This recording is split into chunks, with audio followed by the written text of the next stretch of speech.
Oh, hi there. What's up, guys? I'm back with another movie review. This one's from Scream Factory, and it's called The Lesson. It even comes with a cool slipcover. You know how you Scream Factory fans are about those precious slipcovers, right? This one is kind of interesting. It's meant to be kind of like torture porn light, I guess. I'm a big fan of torture porn. That's what everybody wants to say on the internet, but I am. I like torture porn. I think it's a cool genre. I like the gore. I like the sexual violence. I like everything about it. Um, I sound like a horrible person, but anyway, this one is about a teacher who gets pissed off because his students aren't paying attention, and so he kind of takes matters into his own hands. It kind of centers in on one guy, one student. His name is Finn, and he falls in with the wrong crowd. He starts acting up in class, and it just the teacher just he wants to teach. Like he seems like a pretty rational guy who just wants to teach. He wants to be able to get through to these kids, and it's just there's no way that that's gonna happen. And so he kind of takes the control back. He kidnaps Finn and another student and ties him up, and basically he's gonna teach him a lesson. Hence the name of the movie, the lesson, right?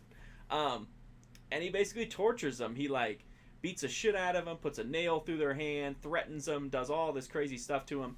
Um, and it just kind of becomes like, how far is this going to go, and kind of where will it end? What will all of this lead to? Because there's not, if you think about it, once you kidnap a couple people and torture them and threaten to kill them, there's not a lot of like great ways that everyone will part ways and shake hands, and so that's kind of that's where this movie goes, is to see where it all heads to.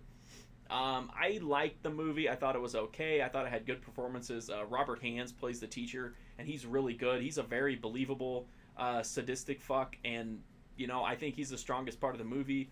The other actors are okay, but nobody really like stands out. What I don't like about the movie is that it plays it way too safe.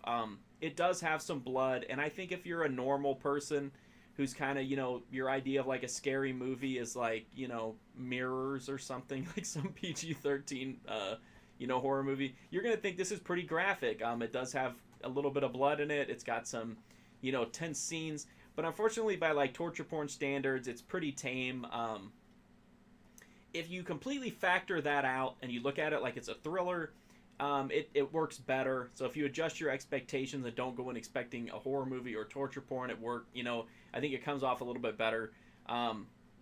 It does have good, like I said, the teacher's performance is fantastic. The story is okay, but it's just kind of like, I don't know. There's not a lot of ways for it to go, and that kind of limits it for me because, like I said, it's not like this is all going to happen and everybody's going to be cool with it. Once you cross a certain point, lives are going to be ruined, and there's not a lot of ways to kind of, spin the narrative, I guess. The Blu-ray from Scream Factory doesn't have any extras that I'm aware of, but it does have a really good looking transfer. It looks fine. It's a newer movie, so there's no print damage or whatnot. As far as whether or not you should see the movie itself, if the concept interests you, you should definitely see it. Just go in with a mindset that it's more of a thriller than a horror movie, but it does have some horror movie elements. So if you're bothered by the idea of a teacher torturing young students, or some blood, this might not be your movie. I don't remember exactly what I scored the blood on my website, but it's not high, but it's not low either. Nudity and sex is extremely low. If you like torture porn, if you like horror, if you like thrillers, but you don't like them too extreme, or you're just, you can just tolerate, you don't have to have them extreme. This one's worth a look. I think it's worth it just for the performance of Robert Hands. It's really good. I hope you like this video, guys, and hopefully I'll have another one up soon. And go to my website, markfusion.com. Thanks.